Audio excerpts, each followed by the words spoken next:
Alors bonjour Gilbert, Bonjour. donc nous sommes là dans l'usine GMS et on attend aujourd'hui la décision du tribunal, c'est bien ça? Voilà, aujourd'hui on attend la décision du tribunal de Poitiers.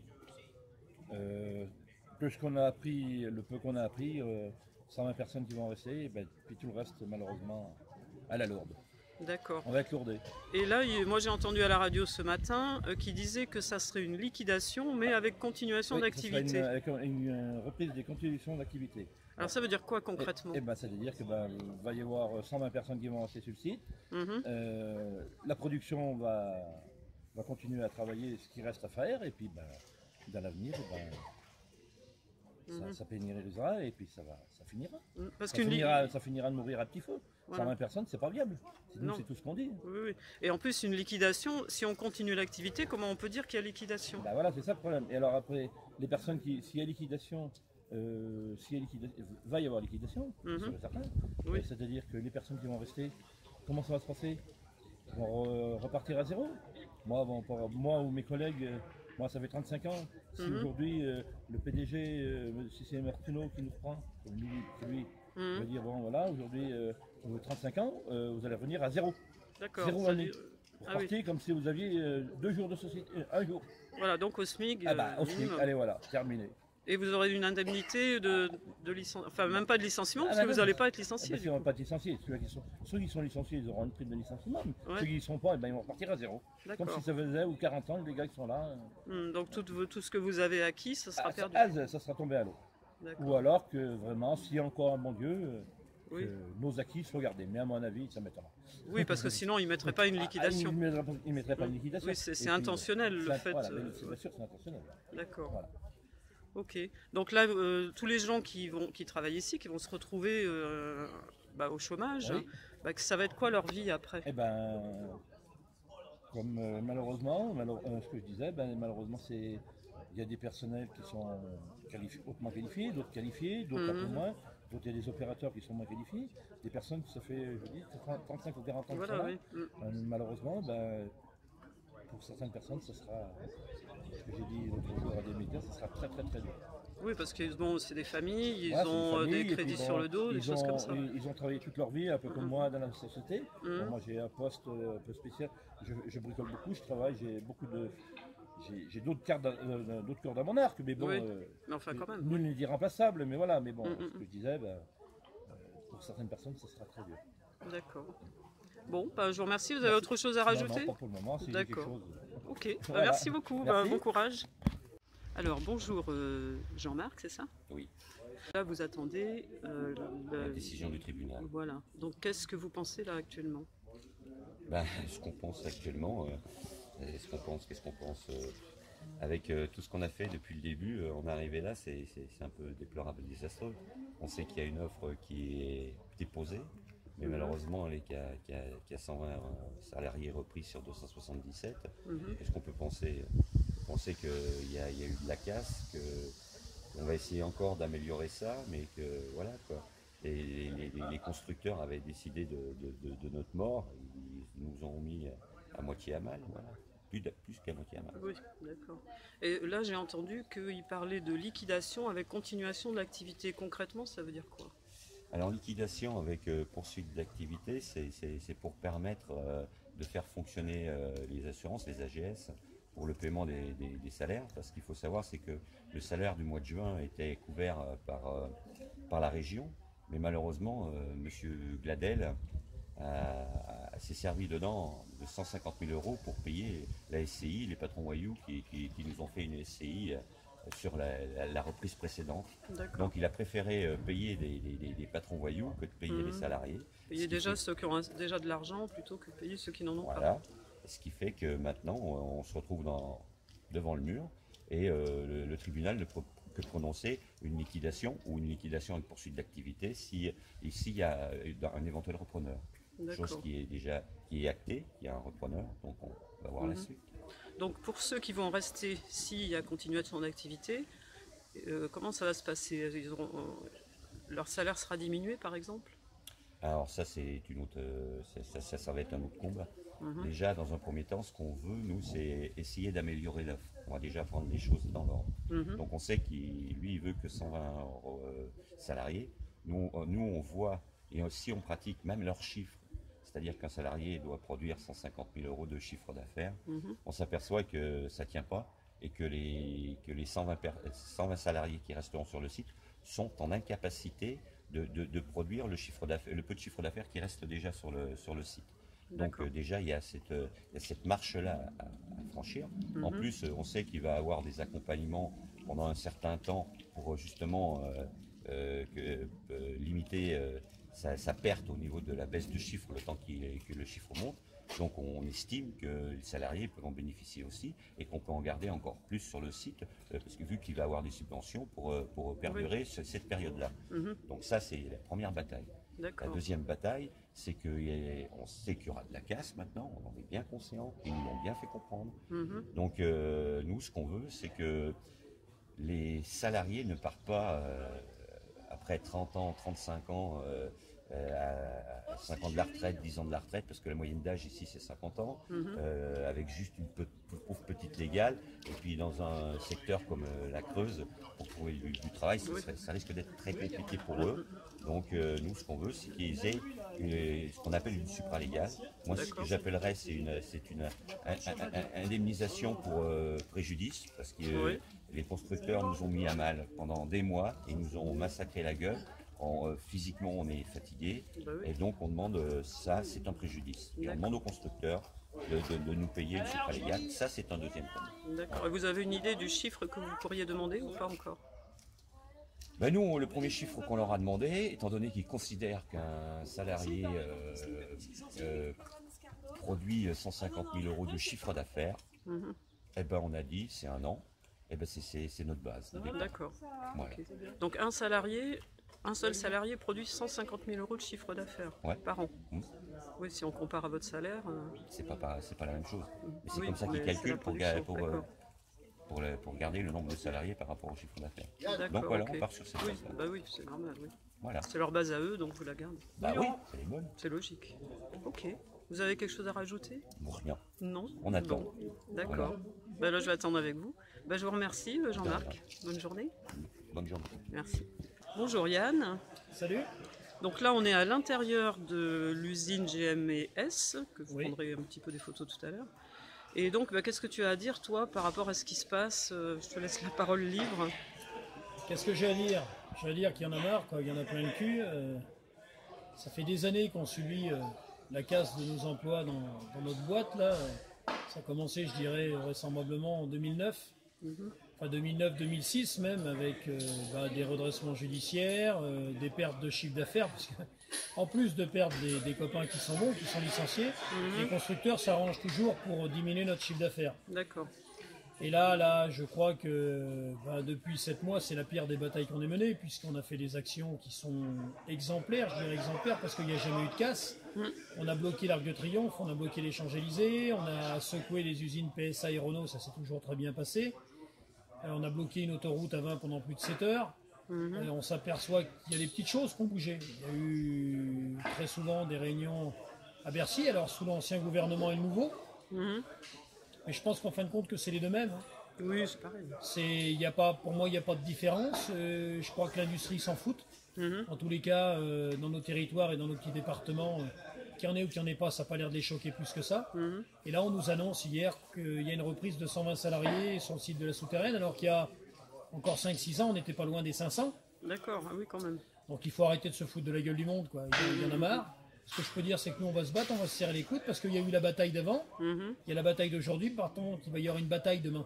Je pense que cette bataille, elle va être dure, très dure, parce que quand tu annonces à des salariés qu'il y a un salarié et demi sur 2 qui sera licencié, que le mec il a donné 30 ans de sa vie, ou 35 ans de sa vie à une boîte comme la Souterraine, donc c'est tout juste pas possible, c'est pas normal, et il faut que les choses changent, quoi. Donc si aujourd'hui Monsieur Macron a réellement l'intention de laisser de l'industrie dans nos territoires, mais il va peut-être falloir qu'il se dépêche et qu'il montre à la France qui c'est le patron.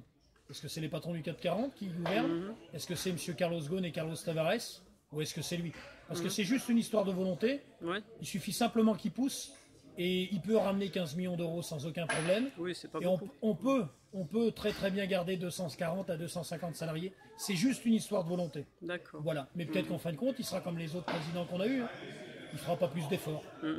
Et en tant que personne, est-ce qu'il s'est intéressé à vos personnes, Macron, quand vous l'avez vu? Est-ce qu'il a tenu compte de votre situation personnelle, à chacun? Est-ce qu'il vous a demandé même quelque chose? Macron, on l'a vu à Bellac. Bon, on a eu 1h15 de discussion. Ça avait l'air plutôt constructif. Sauf qu'après, nous, ce qu'on veut, c'est les actes. Voilà. Et depuis Bellac, il n'y a pas beaucoup de choses qui ont avancé. Oui. Alors on n'arrête pas de nous dire que M. Macron garde une cartouche. Oui, mais Une cartouche laquelle? pourquoi? Pour finir de tuer l'entreprise? Ou une cartouche pour réellement nous aider? Donc pour le moment, ça n'avance pas. Il y a eu des petits points qui ont bougé. 120 salariés, moi je dis simplement que c'est pas possible. On ne vivra pas dans une usine à 120 comme on y a bossé à presque 500. Oui. Donc si c'est pour faire une usine de frappe pour tenir 2 ans ou 4 ans, c'est pas possible. Ça sert à rien. Voilà. Ouais. Donc nous on n'est pas d'accord. On va continuer à se battre, on va se battre fortement. On prévoit une action très forte mercredi et jeudi prochain. D'accord. Ici à la souterraine? Oui, enfin ici à la souterraine, non, sur la capitale. À Paris, On d'accord. sait qu'il va y avoir des concentrations sportives importantes pendant l'été. On s'enlève pas l'idée d'aller faire un petit tour. D'accord. Avec d'autres boîtes en France de la métallurgie qui vont mal, et de voir un petit peu comment on mène les choses, parce que pour nous, c'est pas fini. C'est jamais fini. D'accord. Et comme dirait si bien mon camarade Vincent Labrousse, tant qu'on est debout, on n'est pas mort. Voilà. Donc la lutte va continuer à se mener, elle va se mener encore plus durement. D'accord. Est-ce que vous avez une idée du nombre d'entreprises en difficulté dans le même cas que vous en France en ce moment? Il y a énormément Oui, voilà. d'usines en difficulté, et il y a énormément d'usines qui ont été rachetées par les mêmes bandits, les voyous. Il suffit de regarder sous Altia. Ces gens-là qui ont pillé les boîtes, ces gens-là qui ont failli faire arriver des accidents monstres chez nous, avec des câbles qui ont été qui se sont coupés, des outils de 20 tonnes qui sont tombés. Ah oui, quand Donc même. c'est des gens qui en avaient rien à foutre, mais c'est des gens qui encore aujourd'hui rachètent des entreprises. Ouais. Voilà, alors C'est juste pour faire du pognon pour eux. voilà, c'est ils tout, sont là quoi. pour faire du fric, et je pense qu'en fin de compte, leurs copains, ça doit être aussi les politiques. Je pense qu'ils ont même les mêmes avocats. Donc D'accord. continuons comme ça, continuons à casser l'industrie. Ce qui est dommage, c'est quel avenir pour nos jeunes. Oui. C'est ça qu'on veut pour nos jeunes. C'est d'avoir des bacs plus 6, des bacs plus 7. C'est comme disait M. Benjamin Griveaux, secrétaire d'État ce matin, où il annonçait que sur le site de la souterraine, ça devait être des formations plus. Oui. Pour devenir quoi? Je vais pas devenir ingénieur. Ben non. On va pas devenir chirurgien ni pharmacien pour faire quoi? Pour pointer la NPE? Pour être à la maison de l'emploi en disant j'ai pas de boulot?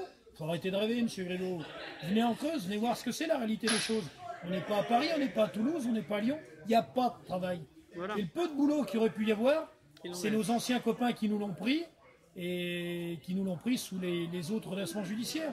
Donc on sait que ça sera excessivement difficile, et il n'y a pas de faire division, il n'y a pas de travail. Voilà. Ok. Bon, vous avez quelque chose à rajouter?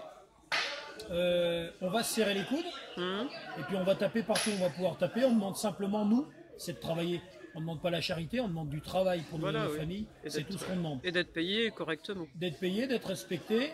Et je peux vous assurer que si l'usine de la souterraine repart, avec un nombre de salariés important, ça voudra dire une fois de plus que les constructeurs se seront bien trompés à notre sujet. Mais ça, ils ne l'avoueront jamais. C'est bien dommage. Bon, merci beaucoup Yann. C'est moi qui te remercie. Alors là, je descends dans la partie de l'usine où il y a des machines. On m'a dit que je pouvais y aller. Donc les ouvriers ont tout arrêté. Ils attendent de savoir ce qui va advenir d'eux. Et ils ont tout arrêté. Alors je ne pourrais pas vous décrire les machines parce que j'y connais rien. Mais bon, vous voyez que rien n'a été détruit. Hein.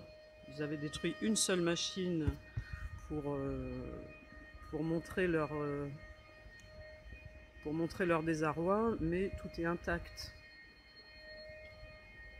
Les actions qu'ils ont faites, elles ont été toujours très raisonnées. Le feu qu'il y a dehors, il est contrôlé. Bon là, ça, ce sont des presses. Hein. Alors, je ne vous expliquerai pas le fonctionnement. Mais voilà. Donc avant, comme l'a dit Yann ou Jean-Marc, je ne sais plus lequel des deux, il y avait 500 personnes qui travaillaient là-dedans, et petit à petit, ça descend, le nombre de personnes, et s'il en reste plus que 120 dans l'avenir proche, ça ne suffira pas pour assurer la production nécessaire. Voilà, donc je vais aller dans la pièce à côté. J'ai l'impression qu'il y a des gens. Je vais me perdre parce que moi j'ai aucun sens de l'orientation et je me perds partout. Voilà, donc tout est à l'arrêt. Hein.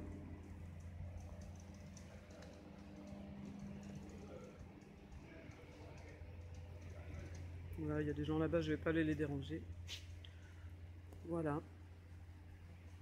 Donc tout ça, c'est dommage. Si tout ça s'arrête, ce sera quand même très dommage. En fait, c'est assez impressionnant, ça fait un drôle d'effet de se retrouver dans une usine comme ça qui est à l'arrêt. On entend quelques bruits de fond, mais c'est assez déprimant.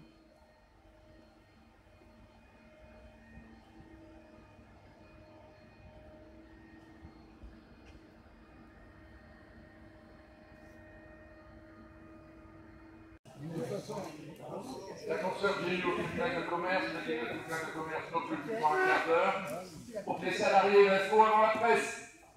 Je vous le dis, parce qu'on s'est fait engueuler la dernière fois, parce qu'on était en train de travailler, vous avez eu l'info par la FP, donc le tribunal de commerce n'a pas communiqué encore le jugement, mais il nous l'a donné en avant-première, pour que les premiers concernés, c'est-à-dire vous, les salariés du MS, aient d'abord l'information. On attend tout le monde et puis on la donne.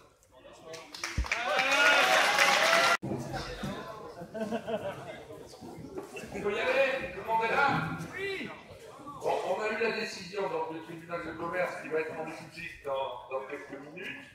La décision n'est pas celle qu'on attendait, parce que les élus se sont battus hier et ont insisté dans les négociations qu'ils ont eues avec le ministère pour qu'ils fassent une activité qui permette de passer l'été tranquillement.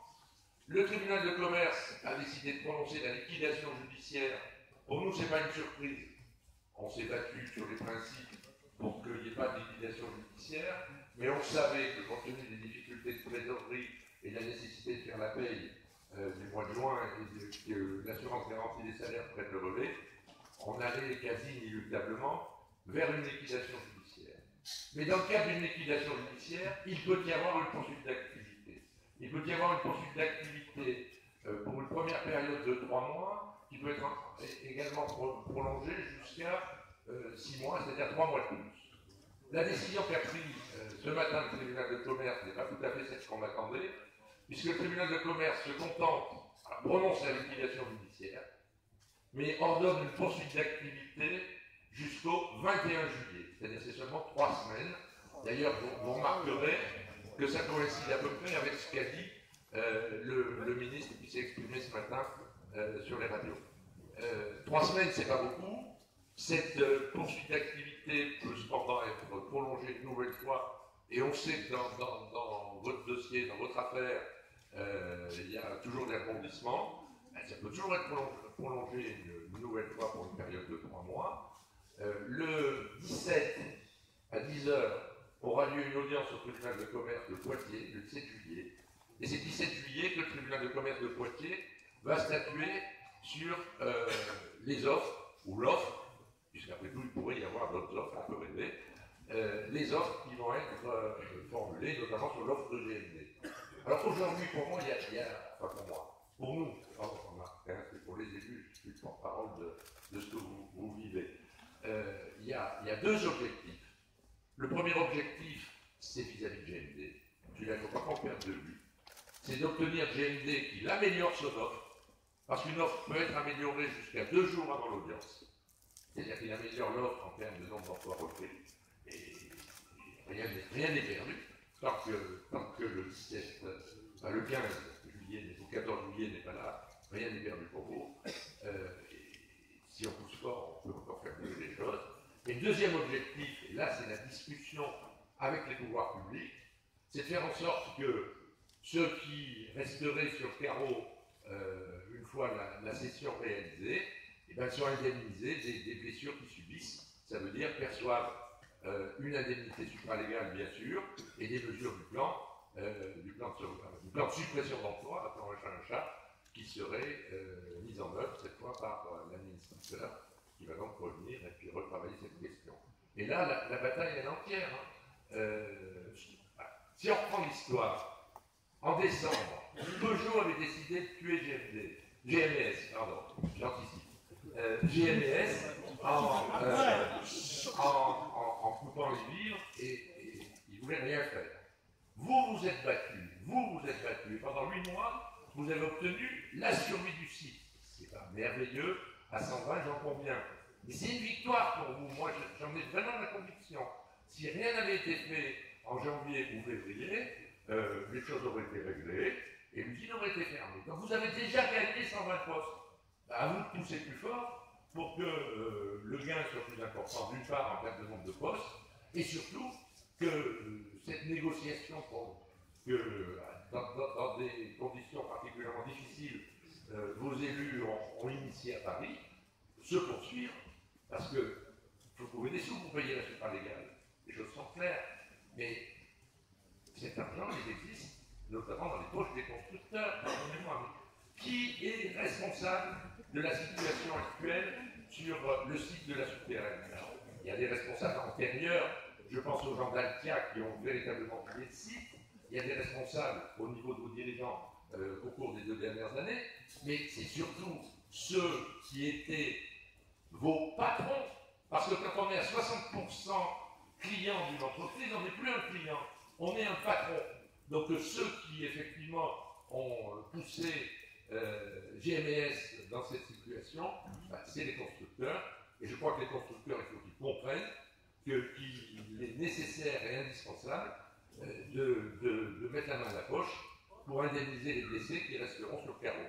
Voilà, et c'est dans ce sens que les élus agissent depuis de nombreuses semaines, et surtout au niveau des 3 derniers jours dans les négociations à Paris, mais vos élus, ils ne feront rien tout seuls, et c'est vous qui, en poussant encore plus fort, arriverez à faire bouger les choses. Je dis que rien n'est perdu.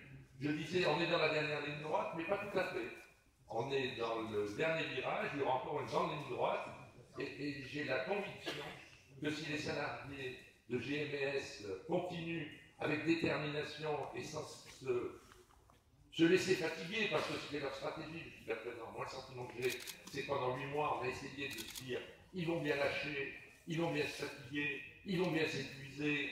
Et puis, je vous parlais l'autre fois de la carte au bout du fil du pêcheur, à la fin, ils tomberont dans l'épuisette. La conviction que j'ai, c'est que rien n'est fini. Et qu'au contraire, tout commence aujourd'hui. Et que la bataille que vous avez entreprise, si vous la continuez, vous arriverez à quelque chose. Et c'est votre rapport de force, celui que vous savez construire, celui que vous avez construit jusqu'à présent, les actions que vous avez mises en œuvre, qui vous permettront d'avancer, en tout cas jusqu'au 21 juillet, voire au-delà, parce qu'il peut y avoir une nouvelle procédure, une nouvelle poursuite d'activité au-delà du 21 juillet. Voilà, c'est tout ce que j'ai à dire.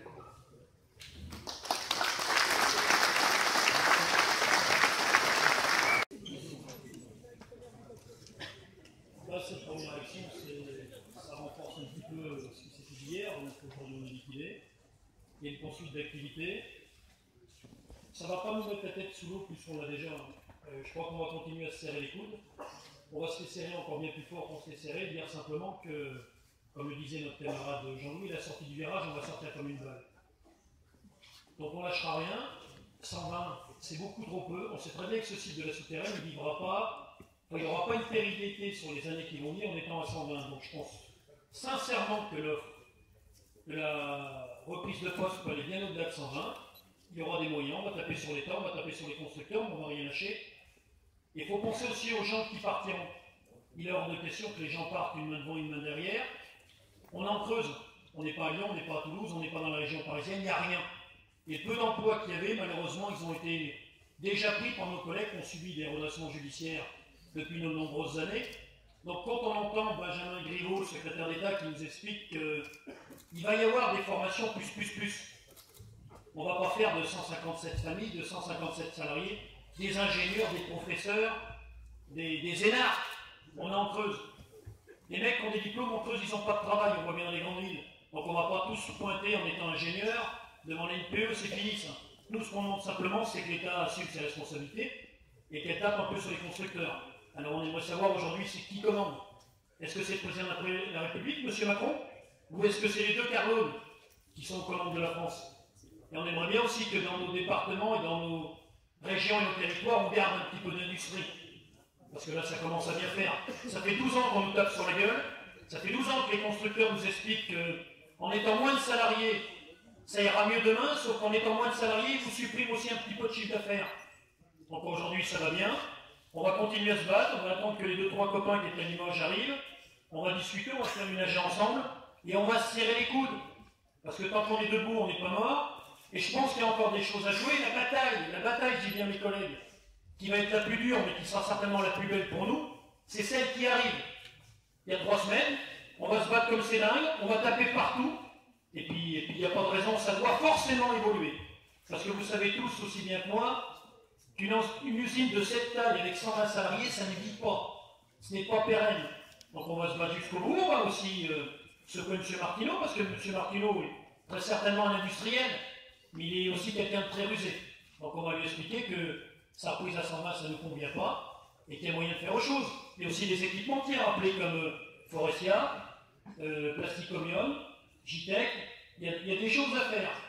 Donc on va se battre, on va se serrer les coudes, et il n'y a pas de raison.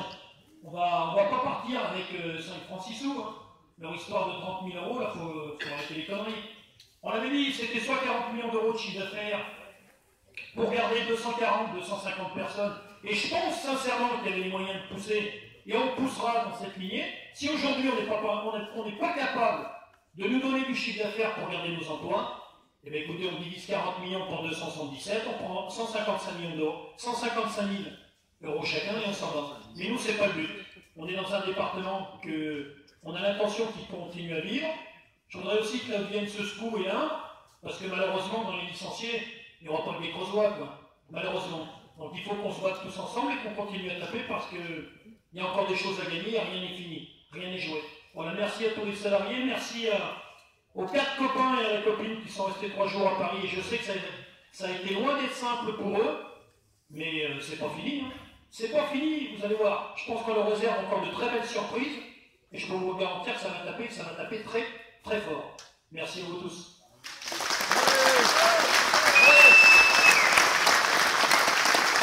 Question.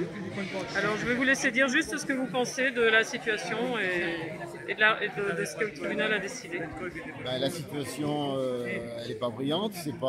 On attendait mieux, mais on pouvait aussi avoir pire, c'est-à-dire la liquidation totale, et ça serait beaucoup plus problématique. Mais bon, il va falloir se tenir à ce qu'on a obtenu et essayer de l'améliorer. Parce que ça va pas être facile. On a d'abord pas beaucoup de temps pour l'améliorer, on a 2 semaines, ça sera vite passé. Et donc il va falloir travailler pour essayer d'augmenter le nombre de personnes reprises, c'est le point le plus important. Il faut aussi se battre, comme l'a dit notre représentant, pour partir avec quelque chose pour nous aider. Mais le plus important, c'est d'essayer de faire monter le nombre de personnes reprises. Si même on en obtient 20 ou 30 de plus, ce sera toujours ça de plus.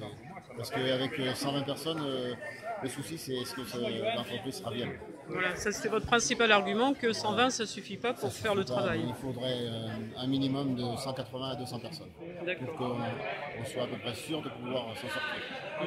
Ok, d'accord. C'est un petit peu mon opinion. Oui, c'est un peu ce que tout le monde a dit. On pense, mais je pense qu'il y a moyen de faire monter ce chiffre. D'accord. Vous avez encore un peu d'espoir, quoi. Jusqu'à temps qu'on n'ait pas liquidé totalement. Oui, voilà. C'était important de ne pas avoir une liquidation totale. D'accord. Ok. Bon. Ben, merci beaucoup. Donc, qu'est-ce que vous pensez de ce que le tribunal a décidé déjà? On ne peut pas être vraiment satisfait. Hein. On attendait dire une offre un peu plus convenable. Nous, 120 salariés, on sait qu'il n'y a aucune perspective pour ce site et que d'ici 1 an ou 2 ans, le site sera condamné. C'est un site de frappe, ce qui veut dire que c'est plus un site qui sera capable de se développer. En enlevant tous les services support, on hypothèque forcément l'avenir de cette entreprise. Les jeunes vont partir, les compétences vont partir, et il ne restera plus que les anciens qui auront du mal à retrouver ailleurs. Pour nous, ce n'est pas acceptable. On ne parle même pas de supralégal pour ceux qui vont partir. c'est là qu'on voit qu'on est dans un système où on méprise complètement les gens, les travailleurs. Monsieur Ghosn s'octroie des salaires phénoménaux, des dividendes versés à plus en finir, et derrière on demande une supralégale que les salariés sortent de la tête haute, et on voit que pour l'instant ça aboutit à rien. Donc nous on ne se résigne pas, on ira la chercher s'il faut la chercher. On ira bloquer les constructeurs, parce que c'est eux qui nous posent problème, c'est eux qui nous ont mis dans cette situation-là. Aujourd'hui, on veut que ce soit eux qui payent, on va dire, les pots cassés. D'accord. Donc vous avez déjà des plans d'action précis prévus? Oui. D'accord. Ça fait 6 mois qu'on en fait des plans d'action, et si on ne s'était pas battu, on ne serait plus là aujourd'hui. On va montrer un petit peu de quoi on est capable, c'est parce qu'on est en Creuse, une petite entreprise, qu'on n'est pas capable de se mobiliser et de réussir de très grosses actions. Oui, parce qu'en fait, il y a plein d'entreprises qui sont dans votre cas, en France, et on vous voit vous, justement, parce que vous agissez. Oui. En fait, il y en a beaucoup d'entreprises, on ne le sait pas, ils n'en parlent jamais. Les entreprises baissent les bras et les salariés baissent les bras. Nous, ici, au contraire, c'est tout le contraire. On est dans une terre de résistance, on s'est toujours battu. C'est vrai. Donc ici, on va dire qu'il y a des liens forts avec savoir se battre pour obtenir quelque chose. Peut-être même plus ici qu'ailleurs, parce qu'on sait que c'est sinistré par le travail ici. Géographiquement, il n'y a pas grand chose autour. Non. Que la plupart du personnel aussi ont 50 ans ici. La plupart ne sont pas diplômés. Oui. Pour retrouver du boulot à 55 ans, c'est peine perdue. Oui, c'est impossible. Mais qu'est-ce que moi j'ai entendu des gens, j'habite pas très loin, qui disent oui, mais ils bloquent les routes, ça nous ennuie. Qu'est-ce que vous répondez à ces gens-là, qui sont ennuyés par vos actions quelquefois? Je leur dis que si pendant la guerre les résistances n'étaient pas battues, aujourd'hui on serait peut-être allemand. Si nos aïeux s'étaient pas battus, aujourd'hui on n'aurait plus de congés payés, on n'aurait pas obtenu la sécurité sociale. Voilà. Il ne faut pas que les gens oublient ça. À chaque fois qu'on fait des mouvements, c'est pas pour les enquiquiner, c'est pour défendre notre emploi et c'est défendre notre avenir. Les gens ne peuvent pas le comprendre tant qu'ils ne sont pas dans ce système-là. Le jour où ils seront licenciés, ou leurs enfants qui ne trouveront pas de travail, ils comprennent les choses différemment. Voilà. Il faut que ça les touche. Oui. Après, ils sont beaucoup plus d'empathie envers ceux qui luttent pour. C'est pas une majorité de gens, mais j'ai entendu des gens qui disent ça. Il y a une minorité. Aujourd'hui, au contraire, on est en train de faire un exemple de GMS en disant que c'est un grand mouvement salarial. Voilà. Depuis 68, on a quasiment jamais vu des mouvements comme ceux-là. D'accord. On est en train de faire conscience aux gens que la solidarité paye, et sans solidarité, on va tous se diviser et demain on sera peut-être tous des futurs chômeurs. Oui. Nous, c'est pas le cas et on veut se battre justement pour montrer que les mouvements salariales et l'union peuvent obtenir de grandes choses dans ce pays. Oui, il y a un collègue à vous qui m'a dit que vous aviez aussi des soutiens sur Paris. Des gens qui ne sont pas de GMS, voilà, mais qui viennent avec vous sur le terrain. On a des soutiens de la population, on a des soutiens de beaucoup de salariés dans les entreprises. On a même des étudiants de Révolution Permanente qui sont venus sur notre site. Ils mettent beaucoup d'espoir sur nous. En disant aujourd'hui vous êtes en train de mettre un mouvement de lutte pour nous donner un meilleur avenir, et on a envie de leur dire oui, on se battra pour vous, parce que moi je ne veux pas laisser à mes enfants un monde du travail pourri tel qu'il est en train de se dessiner. Je veux leur donner un espoir de réussir et une perspective dans la vie. Et qu'est-ce que vous pensez de ce qu'est en train de préparer le gouvernement? Est-ce que ça vous paraît aller dans votre sens ou pas? Le 12 septembre, je serai dans la rue avec mes camarades, parce que je trouve que la loi est complètement inadmissible. M. Macron se prend complètement de cible. Aujourd'hui, on va empirer les choses, on va créer du chômage, on va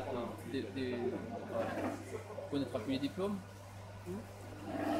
J'aimerais juste qu'on change les rôles, et que ça soit, que je prenne sa place et que lui prenne la mienne. Et on discutera. Je pense qu'il changera complètement d'opinion. Quand on vit avec et qu'on est avec une cuillère en argent dans la bouche, forcément, on ne voit pas les choses de la même façon. Tout à fait. Que les vrais travailleurs, parce que lui, il travaille peut-être, mais nous aussi on travaille. Oui, c'est pas... Ok. Bon, ben, vous avez quelque chose à rajouter? Non. Que vive la lutte chez GMS. Très bien. Merci beaucoup. Et puis bonne continuation en espérant qu'en croisant les doigts pour vous. Merci. Merci.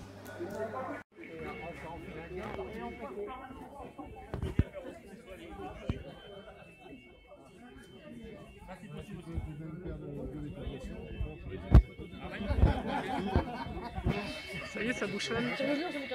Non, c'est mon copain qui m'a parlé. Mais c'est ton bureau, c'est qu'ils ont déclaré. Là, je m'en peux le mettre au soleil. Regarde, regarde.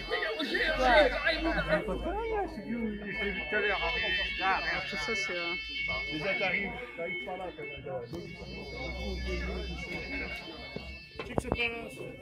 C'est quoi cette sirène?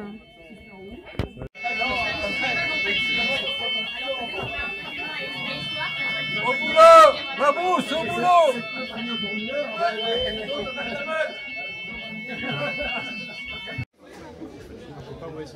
Alors? Parce que là, il y a une scène pas mal d'albums. Ouais, de toute façon, ça se trouve, ils sont... Ils vont mettre partout. Vous travaillez là? Non. Non, je suis venu vous soutenir aujourd'hui, moi. Et je fais un petit film pour...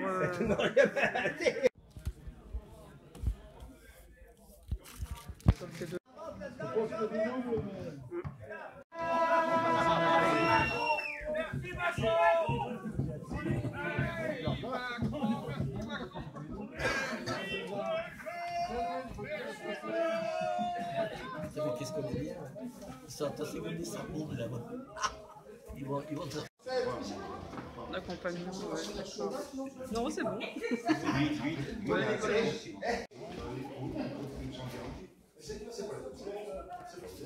Je sais en maths pour le prix, je suis d'accord. Mais lui, pour lequel c'est comme ça qu'il doit faire.